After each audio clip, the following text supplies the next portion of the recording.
સમાચાર બનાસકાંઠામાંથી કે જ્યાં શંકર ચૌધરીના ગેડીબેન ઠાકોર પર નામ લીધા વગર પ્રહાર સામે આવ્યા।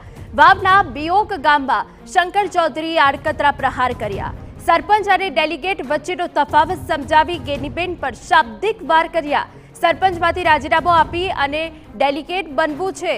ડેલિગેટ થવા કેમ આટલી બધી ઉપાધિ લોકો લેતા હશે?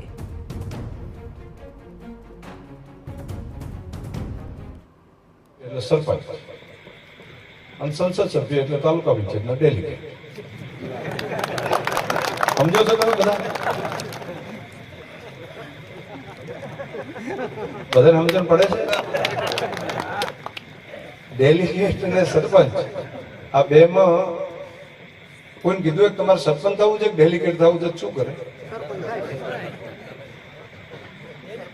હા ઠીક છે, કોઈને એમ લાગે કે ભગત બોલ્યા તો કોઈને એમ લાગે કે હા તાલુકા પંચાયતના પ્રમુખ રાજાબા બનવાનું છે તો એ એમ કહી દે તો ડેલિગેટ થવરાય।